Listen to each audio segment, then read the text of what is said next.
Hi, my name is Paul Ernst, and I want to thank everyone for uh, joining in tonight. The talk's titled, What's Wrong with Theistic Evolution? So just a little more about myself and how I got into this. Um, Unlike many in our group, I don't have any advanced degrees in the sciences. So please take this as a generalist look into the two main approaches to integrating some of the mathematical, chemical, and biological findings that affect how we integrate God with evolution. I became a Christian 20 years ago based on the historical reliability of the New Testament. None of the science issues were on my mind. I soon found out there were various food fights going on about the origin of the universe, the origin of first life, and the unfolding of life. My limited chemistry and math background gave me an interest and an entry point into this debate. My first connection was through the astronomer Hugh Ross at Reasons to Believe.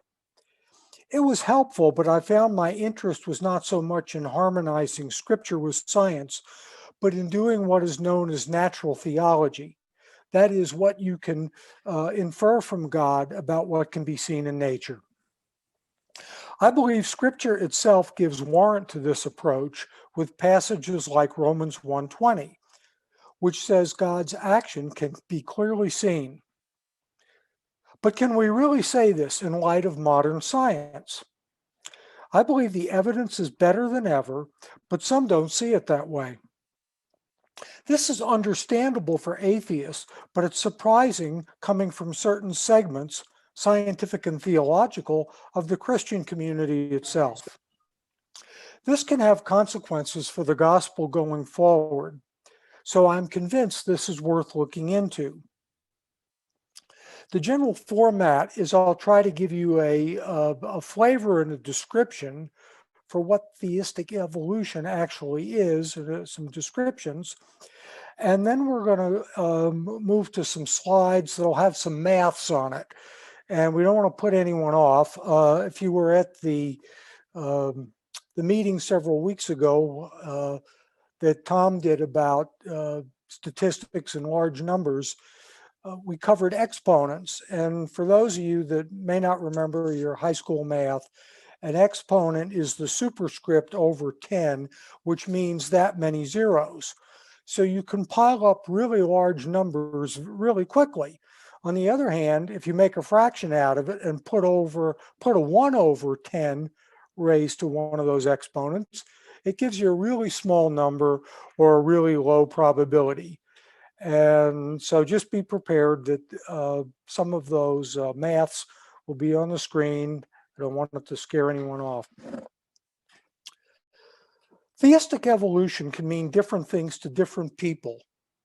Broadly speaking, theistic evolution is the effort to reconcile Darwin's theory of unguided evolution with the belief in God in general and the Christian God in particular. Theistic evolution encompasses a wide range of approaches, and this has added even more confusion as to about what its proponents actually believe. Some who might identify with theistic evolution, perhaps for theological, cultural, or even professional reasons, might find their beliefs to be a closer fit with intelligent design, theistic evolution's main competitor. In the period after Darwin put forth his theory, theistic evolution was generally presented as a form of guided evolution. But guidance was in fact incompatible with orthodox Darwinism. This accommodation was an attempt to recognize that there was a long history of life that gradually unfolded with some form of descent with modification along the way. But most of the early theistic evolutionists rejected the core theory that this unfolding was a blind, undirected process driven by natural selection acting only on random variations. But Darwin himself was emphatic that evolution was not guided in any way that was purposeful or towards a particular goal. However, By the early 20th century, the widespread view of evolution as purposeful began to degenerate, especially in light of new discoveries in genetics. Once Darwin's theory became a scientific consensus, the task of theistic evolution became much harder. Uh, the idea of common descent from some universal common ancestor could be easily accommodated with theism as long as one was not overly committed to a particular literal reading of creation accounts in Scripture. But now they had to recognize theism, the belief in a personal God that has a purpose in mind, with an undirected process based on genetic mistakes. In other words, how could God direct an undirected process? If you only can remember one thing about this talk tonight, this should be it.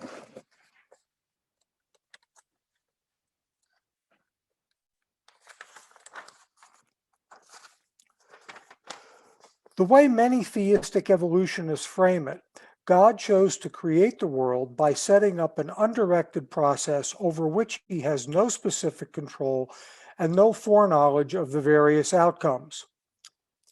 In the words of Anglican priest and noted physicist John Polkinghorne, an evolutionary universe is theologically understood as a creation that is allowed to make itself. Former Vatican astronomer George Coyne claims that not even God could know with certainty that human life would come to be. Ken Miller, a writer of popular biology textbooks and author of Finding Darwin's God, which is used at many Christian colleges, denies that God could use an evolutionary process for any particular result, including human beings. But Miller hedges for his Christian audience by saying that given evolution's ability to adapt and innovate, sooner or later it would have given the Creator exactly what he was looking for, a creature that could know him and love him. Theistic evolution think tank BioLogos founder Francis Collins, who's currently head of the NIH and now of COVID fame, suggests that God could have known and determined the outcomes, but created a world to look like it was produced by a random process. ID theorists actually do have a rigorous process for design detection. This puts Collins in the position of being less open to seeing God's design than even the notorious atheist Richard Dawkins, who at least admits that it looks like it was designed. The issue of theistic evolution is secondary to essential doctrine and could be called an in-house debate. But for some of the issues it raises, it has been cause for some to leave traditional theism for some other conception of God. Among many liberal Protestant theologians, the move has been to something called panentheism, or God in the world, not to be confused with pantheism, which identifies God with the world. In panentheism, God is the mind and the universe is God's body, and they are co-evolving. This kicks up evolution beyond the scientific theory to an all-encompassing worldview. I mention this only to stress that one's views on evolution can drive one's whole theology in ways far from Christian and Jewish conceptions of God. However, the theistic evolutions I'm addressing here are Orthodox Christians trying to reconcile the apparent contradiction of purposeless purpose. Some theistic evolution advocates have seen the evolution question push people, especially the young, into outright atheism. They see theistic evolution as a way to head this off by saying there is nothing incompatible with evolution and God. This may be adequate for some, but the thoughtful person will still feel the tension about an undirected process. The controversy over theistic evolution, or what some at BioLogos now like to call evolutionary creation, hinges on what these words mean to different people. What most folks really want to know is, did all the life forms come about through a totally natural process?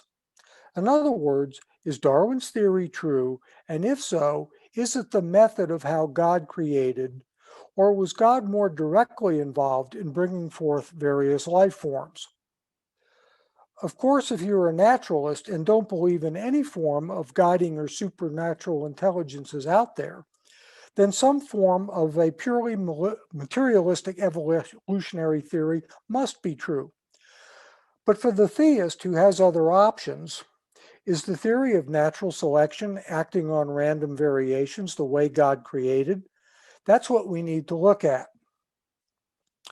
With some of that background, what I will try to accomplish is to show that Darwinism has such major flaws is that it should be rejected. Intelligent design actually gives a more scientific account because it addresses the central question and appeals to the types of causes consistent with the needed effects. Since theistic evolution is merely an overlay on a failed mechanism, it too should be rejected. Um, One reason I'm not on the screen is that we have a sunlight problem, but the sun seems to be setting, and I wonder if my handlers might want to try the cameras at this point. We didn't anticipate sunlight, a major mistake. Yeah, that's better. So to continue, when I use the term Darwinism, I mean to include all its iterations. Neo-Darwinism, which includes the discovery of genes, and the so-called modern extended synthesis, based on what we know about DNA, RNA, and proteins. So let's start with Darwin's idea that natural selection acting on random variations can continue essentially without limit to take us from the simplest life form to the most complex.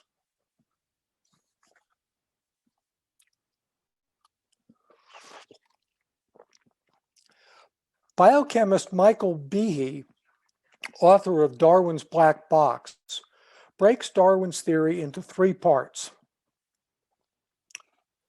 The first part of Darwin's theory is natural selection. The organism best suited for reproductive success in a given environment will outcompete its peers and so be selected in greater numbers, eventually filling its space. This is clearly true, but mostly trivial. Natural selection works with what is already there, fine-tuning it for its environment.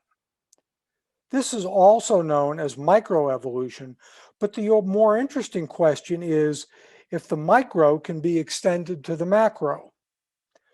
Can small changes in body plans be extended to a completely different type? Empirical evidence suggests not. Dog breeders produce only dogs. The longest running experiment with the bacterium E. coli, now about 30 years in the running, has been able to get the organism to switch food sources, but it's still E. coli. Because of the short generation time of the bacteria, minutes, not years, this experiment duplicates millions of years of evolution for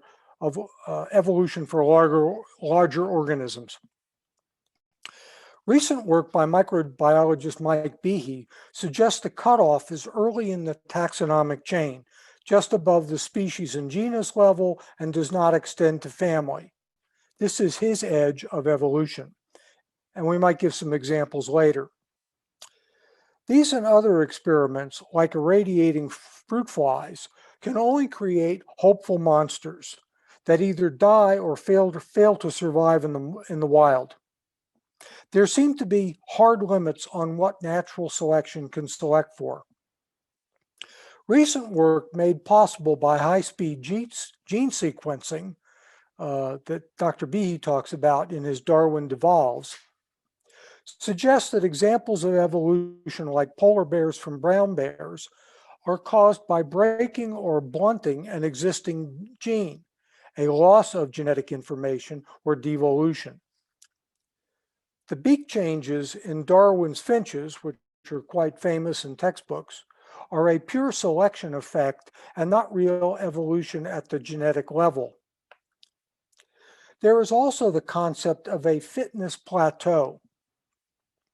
Consider something well suited to its environment, like a killer whale. It's on a plateau.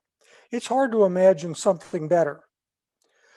To turn into something else, it would have to descend from this peak performance and cross a topological space, that's like a mathematical map, of lower fitness before ascending to a new fitness peak. If natural selection works as advertised, it will be deselected in the process. Conclusion: natural selection is a force for stasis, not change, and not evolution of anything significant. It maintains the best genetics for the environment. Next, let's look at the creative power of random mutations. Random mutation is changes to genes at the DNA level. There are various types: insertions, deletions, and substitutions, but we won't get into that. Mutations are certainly an engine of variation. The question is, what are the limits, if any? A gene codes for a protein, the basic working unit of life. A gene may consist of 100 rungs on its DNA ladder. So let's say the chances of changing one of those rungs is 1 in 50,000. It would be for the same for the next rung, and so on. Let's just grant, for argument's sake, if you blast a gene with enough mutations, say by radiation, you might be able to change many of these sequences. But would this ever give you a new function? The problem is the mutations have to be coherent. This means they must be pointed towards the same goal, and mutations by definition are random. So the math becomes multiplying 1 chance in 50,000 by 1 chance in 50,000 many, many times. The probability becomes vanishingly small, far short of the goal.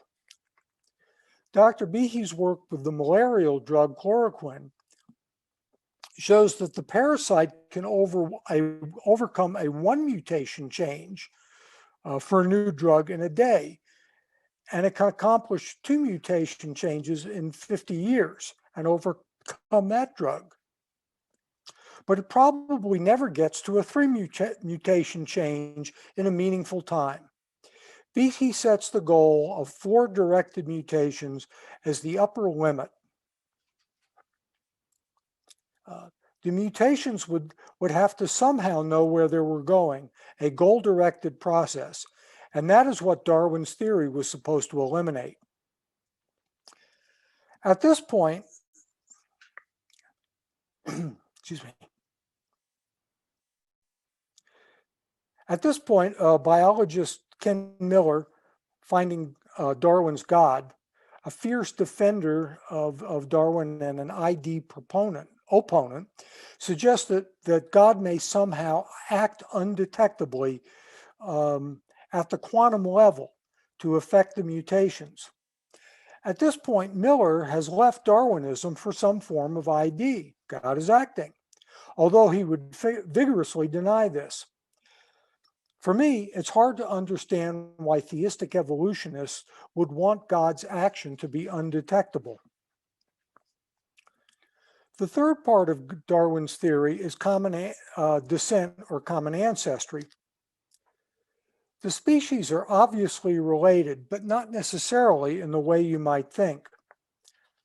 The relationship seems obvious, at least within the major groupings or phyla.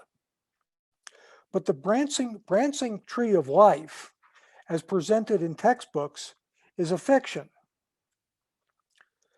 So direct your attention to these 2 traditional trees, which you may have seen in your textbooks. And this is how Darwinism is presented to the public. And even if the data points, that's where the lines depart from nodes, even if the data points are real, the lines drawn between the nodes represent human constructs that may or may not represent real relationships. Um, Moving on to the next slide. This is a web of life from the well-known journal Science in 1999. And what you can see here is there's a whole lot of crossover going on, and the simple tree from the early textbooks is no longer present. So it's a lot more ambiguous now as to what's actually happening. But it's actually worse than that. Most of the phyla we have today emerged abruptly in the Cambrian period in the very short time span, geologically speaking, of 20 million years. This brief span was a problem for Darwin, and it's only gotten worse as the hoped-for precursor fossils have not appeared.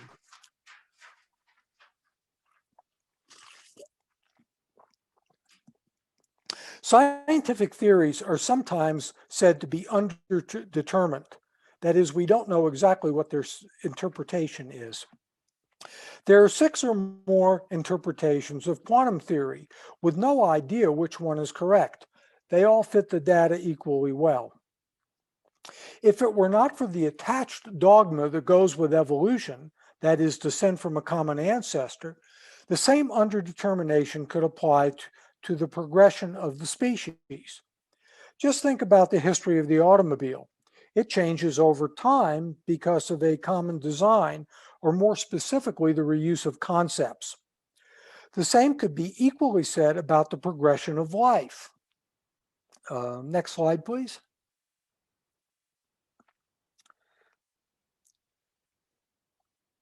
Some might object and say cars don't reproduce, but adding a reproductive function exponentially ups the design content. Think of a factory robot. It not only has to do its job, but make a new robot before it wears out. There is actually work going on in genetics to show how modules of function can be moved around in novel ways, just like engineering projects work. So looking at the slide of this evolutionary tree, which is from Betsy Siewert's work from 2021, her talk, which is available. We've got these different types of animals from different taxonomic groups, garter snakes, perch guppies. They're all in different groups, but they all use different mechanisms for reproduction. Live birth, eggs, wings, legs. And so these relationships are interconnected. It's as though a designer were moving these functional modules around in an engineering sense, using what was already invented and putting it together with a different species as the biological niche calls for it. I don't want to make too much of common descent. That's not what we're really here to argue about tonight, and it's not actually relevant to the question at hand. Was God involved in the life process? Or is it all just physics and chemistry? I brought up these slides about common descent because common descent is the poster boy for evolution, and in the minds of many people, common descent is equivalent to Darwin's theory itself and not just one part of it.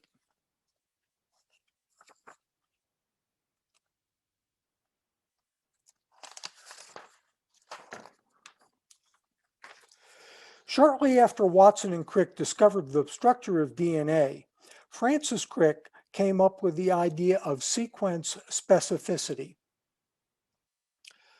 The concept that a 4-letter alphabet in rungs of the ladder on the double helix had to be in the correct order in order to correctly map out the sequence of the 20 amino acid molecules that make up a protein. Proteins are the long chain molecules consisting of chains of amino acids. They are responsible for structure and function in life. Some proteins are conserved across broad swaths of living organisms, but others are quite specific to a particular organism. The first problem is getting a working protein of any kind. For a protein that is 150 amino acids long, one of modest size, the probability works like this. Looking at the slide, each one of those little lumps in the chain across the top represents an amino acid.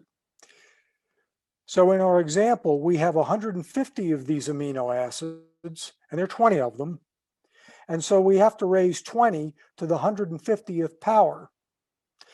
Converting that to powers of 10, that's 10 to the 195th power, or 10 followed by 195 zeros. So that's the number of combinations that you'd have to search through to get this protein to come together with the specified 150 amino acids. Now, with only 10 to the 80th atoms in the universe, this is clearly beyond the probabilistic resources of the universe. But not so fast, says the evolutionist. It's known that vast swaths of large proteins, especially the parts in the interior that don't see the action on the outside, just need to be hydrophobic in nature, that is, water repelling. Note, the 20 amino acids come in broadly 4 different chemical categories: hydrophobic, hydrophilic, acidic, and basic. Their shapes are also important. So some have theorized that any of the amino acids in a given class will do. Also, the functional folds that make up the business part of the protein or enzyme can stand some substitution, although some sites are mission critical. One thing to keep in mind is that the links between the amino acids, called peptide bonds, are energetically equivalent, like they had tiny magnets on their ends of equal strength. So chemically, there is no reason for them to assemble in any particular order. It's like putting a message on the refrigerator door with little alphabet magnets. It's the person that imposes the message, not the magnets. But could it be that building functional proteins is easy? Fortunately, we now have a laboratory-based answer for the biologists who are suspicious of the mathematicians. In the early 1990s, Robert Sauer, a molecular biologist at MIT, performed a series of experiments to attempt to measure the rarity of proteins within a sequence space. When Tom did his talk on probabilities a few weeks ago, a question was asked about how we really know what the range of what is possible. If I understood the question, I think this is what he was asking. Sauer's initial results confirmed that proteins could indeed tolerate a variety of amino acid substitutions at many sites along the chain. Yet his experiment also suggested that functional proteins might be extremely rare among the space of all proteins. Sauer estimated the ratio of functional to non-functional sequence at about 1/10 to the 63rd for a short protein. Note that 10 to the 63rd power is quite a bit larger number than the number of organisms that have ever lived on the Earth. Following Sauer, Doug Axe, in his new postdoc position at the prestigious Cambridge lab connected with Watson and Crick, wanted to confirm Sauer's work. Axe believed that, like letters in a text, amino acids could be changed because you still have context surrounding the text to get the message. Axe wondered how quickly, when you went beyond a signal substitution at a site, you would lose the context needed to understand the message and degrade the function to the point that natural selection eliminates it. Axe knew that even enzymes with as little as a 5% function could keep a chemical process going and might still confer a selectable advantage, something that would keep Darwin's approach alive. Axe had a key insight. He wanted to focus on new protein folds. Axe decided to replace each of the exterior amino acids with the one most similar amino acid alternative out of the 20, and found that the protein lost all function by the time he had replaced 1/5 of the exterior amino acids with their most similar analog. Further, Axe's more sensitive screens established that even though a protein had some function, it had fallen below the level to be retained by natural selection, and it would be lost. Axe now quantified just how much alteration could be tolerated by single changes and also multiple changes acting in concert. The upshot is that it is exceedingly difficult to make extensive changes without destabilizing the fold. But extensive changes are what is needed in order to make a new organism. So just as the earlier example of an exquisitely fit killer whale that would have to descend to a less fit form in fitness space and be deselected, a protein must likewise descend from a working to a non-working form before gaining a new function. So just to point this slide out, Axe shows that the search problem only gives 1 in 10 to the 77th chance of finding a functional folding sequence. And again, comparing that, that's roughly comparable to the atoms in the Milky Way. But when we compare this to the search space or the number of tries that a living organism on Earth might find, using 10 to the 40th as the number of organisms that have ever lived in all of geological time, we can come up with a number that gives the chance of finding a working protein in the history of the Earth. And you subtract the 40 from the 77, and it's 10 to the 37th, which is still a very difficult number. So we now see that we have a molecular basis, the most foundational level, to see why experiments with whole organisms fail to cross taxonomic boundaries.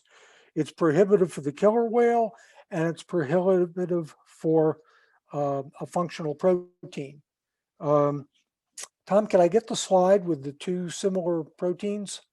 We might want to back up. Okay, just to drive the point home, here we have two very similar proteins. You've got to stare at this one really hard to see the differences. There are a few little kinks here and there. But in Axe's mutation type experiment, there is no pathway to get from A to B. So even working with things that are really similar, you can't get across the fitness space from one to the other. So how much harder for large evolutionary changes, both at the protein level and at the organism level. Okay, we can forward on the slides again. Now, this set of experiments is actually loaded in favor of Darwinism. Axe started with a functional protein to see if it could find its way to another protein. But what if you had to start from scratch? This confronts the overriding rarity of forming a stable, function-ready fold from a given chain of amino acids. Working with beta-lactamase, a protein enzyme that's used by organisms to defeat penicillin, he estimated that a chain of 150 amino acids has only one chance over 10 to the 104th power of folding. And in the case of hitting the specific function, only one chance over 10 to the 177th. And again, this is like finding one atom in the galaxy. So given the number of 10 to the 40th organisms in the history of the Earth, This works out to um, 1 chance in 10 to the 40 divided by 77. Now, this is just to come up with one protein. What if we're trying to build a minimal organism? Can we get there? Okay, so here's a slide for the simplest organism. Now, what we've done with the math here, tap to the next item. To make an organism, it's estimated by things called protein knockout experiments that the simplest organism that still is symbiotic, it requires another organism to be parasitic on, is about 250 proteins. Now, doing the math, one protein is 10 to the minus 77. So we've got to get this to happen 250 times over. And when you work the math out, you come to 10 with this number 19,250. Now, the reason there's a negative sign in front of that number is that's 1 chance over 10 to almost 20,000 zeros after it. But you say, there have been a lot of organisms in the history of life and it's been billions of years. So let's see how that helps. If you have 10 to the 40th organisms over the life of the Earth, we get to subtract 40 from the 19,250. And let's see how it's changed the number. So we take the ridiculously small probability of 10 to the minus 19,250, and we've reduced it to a whopping 10 to the minus 19,210 zeros after it. In other words, still a ridiculously small number. Conclusion, time doesn't help. So even cosmic time makes no difference in the search problem. Most talks about evolution center around gaps in the fossil record, and that leads to arguments, is the gap really a gap, or is this bone belong in the gap record or not? And sometimes these discussions aren't fruitful. But in the past, this was all we had, gaps in the fossil record. Now we have gaps on a molecular basis, plus the impossibility of finding a starting point, even given the probabilistic resources of the universe. So now, stage right, enter intelligent design, or the design inference. One way to define intelligent design is the idea that some things in nature are better explained by an intelligent agent than natural causes. There are 3 pillars of intelligent design.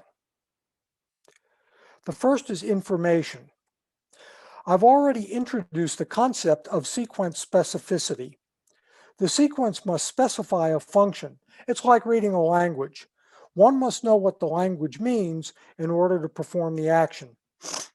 So how does a 4-letter DNA alphabet know it will translate into a protein with a given function like insulin transporting glucose?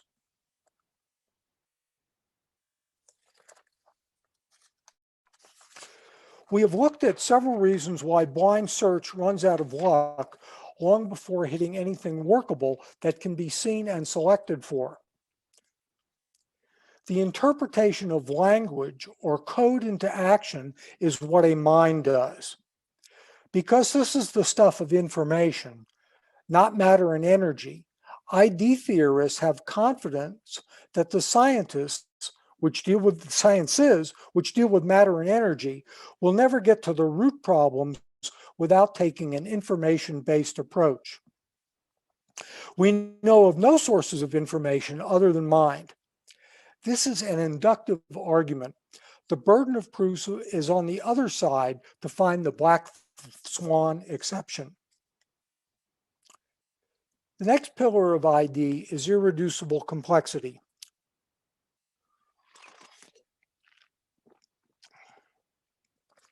In our last presentation, Tom illustrated this idea with Michael Behe's famous mousetrap. All the parts of the mousetrap must be present and assembled in the right order. This is true of the molecular machines in the cell.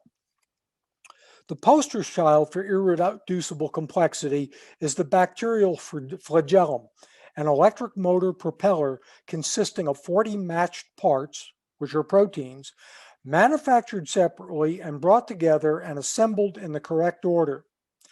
A large instruction set of DNA code must be pre-written for this to come about. Needless to say, there is no plausible pathway to get there by the gradual process required by evolutionary theory. It's an engineering problem. Most structures in biology are irreducibly complex, and the burden is on the Darwinists to give a gradual incrementalist pathway. And searches of the literature indicate that there are really none forthcoming. The third pillar of intelligent design is purpose.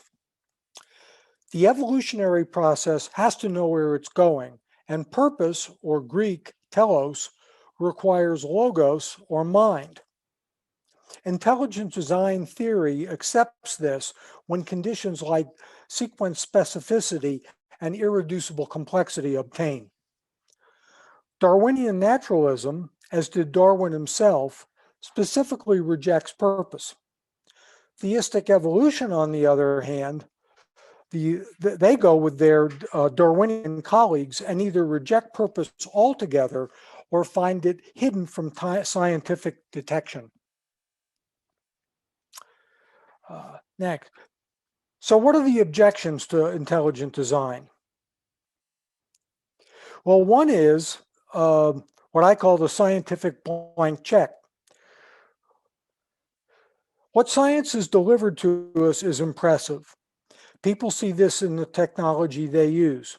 As a result, both scientists and the public may be overconfident in the types of problems science can solve. If the evolutionary problem is indeed information-based, as many believe, science is currently practiced under the rules of methodological naturalism may in principle be the wrong tool. Methodological naturalism is a key part of the debate. It states that even if you believe in God, your science must be done without him.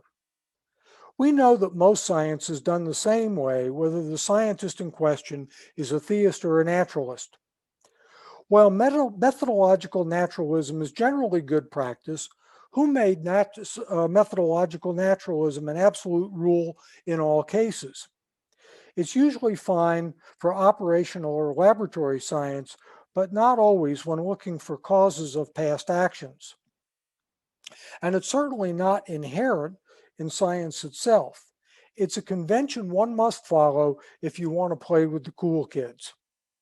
The ID theorist does science the same way as everybody else, but is open to other explanations of the findings.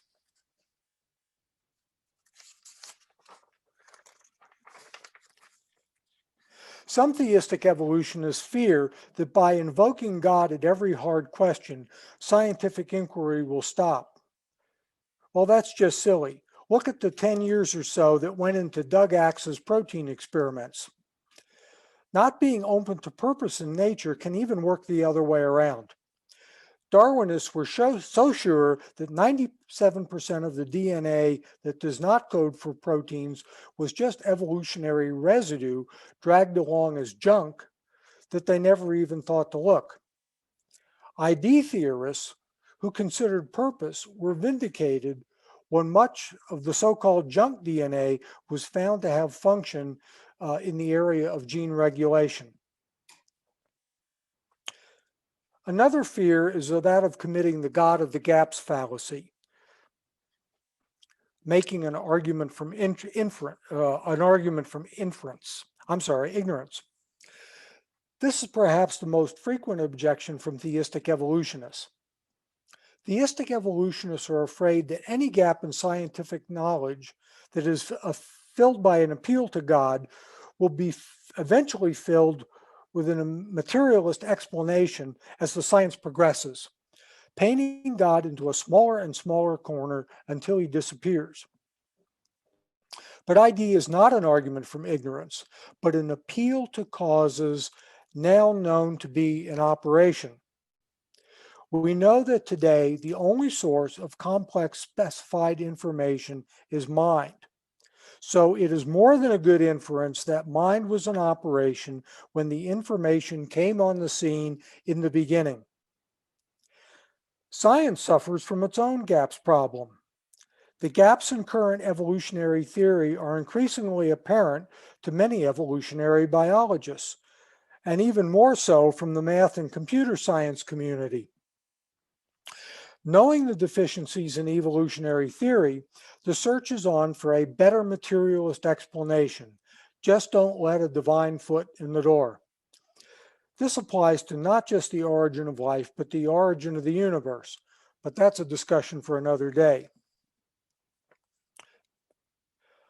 Another idea that theistic evolutionists like to present is that of front loading. Theistic evolutionists like to think that it is more elegant if God could make the whole shot, creating life, to use a billiard analogy, by front loading the information into the creation event, and does not have to tinker with it along the way. Essentially putting all the balls in the right pocket in one stroke. While elegance is in the eye of the beholder, there doesn't seem to be a plausible channel to transmit the particles and their encoded information from the Big Bang into any coherent mutations, especially if God plays by his own rules, in this case, quantum uncertainty. One philosophical possibility used by noted philosopher Bill Craig, Dr. William Lane Craig, is that God selected this possible world out of all possible worlds with the optimal mutations. Note that this, like the front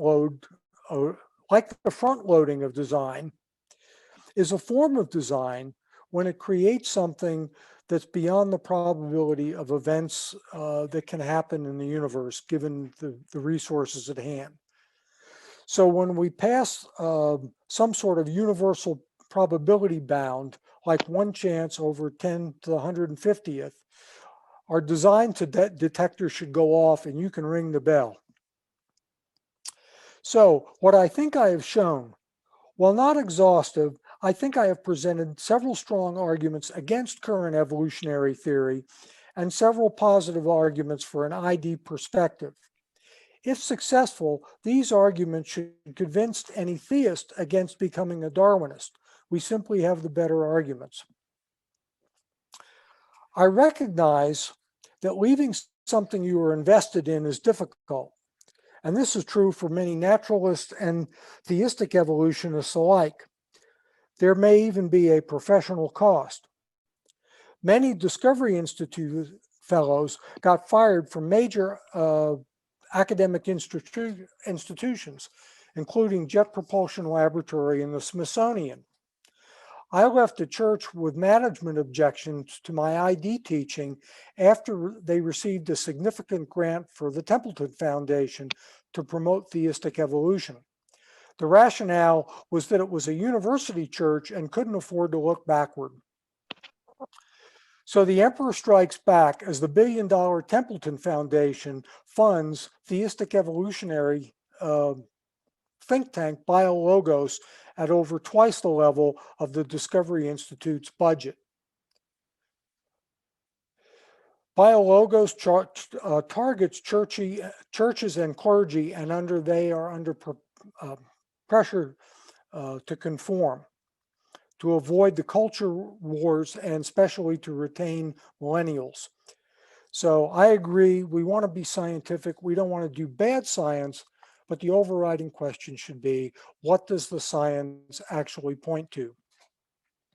So at bottom, to decide this issue, you're going to have to do some independent thinking, read some books, and decide for yourself. Okay, I'd like to give some credits here. Preparing this talk, here we go. Darwin's Doubt by Stephen Meyer. We'll show the cover in a minute. The Edge of Evolution by Michael Behe. Darwin Devolves, Darwin's Black Box, So those are three of Behe's major works. God and Evolution by Catholic theologian and philosopher J. Richards. He's the editor of that. I'd like to cite one academic journal article just to give this talk credibility.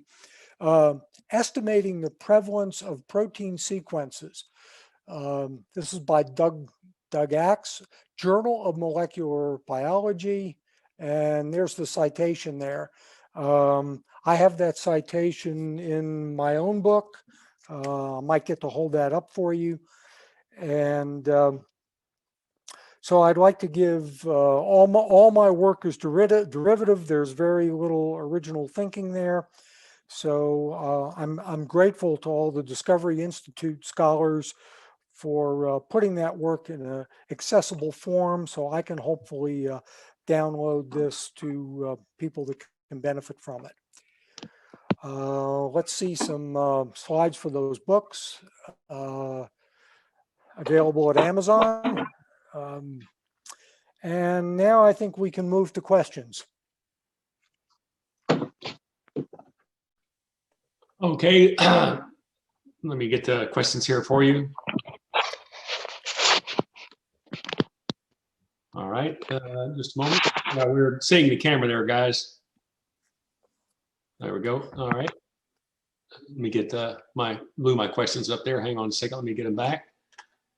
Taryn asked, would it be valid to say that many atheist scientists regularly use atheism of the gaps arguments?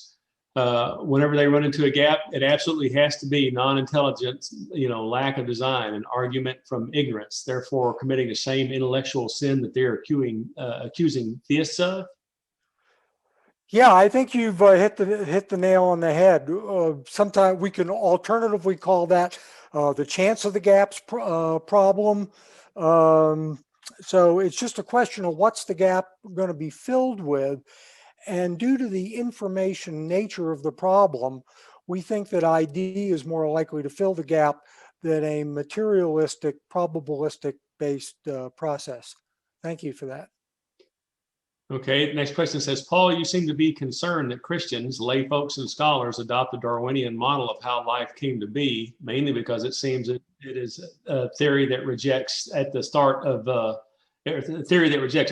any need for the divine, either to set up the boundary conditions of the universe or to bring about life or have any divine interference with random processes in our natural history to bring about life.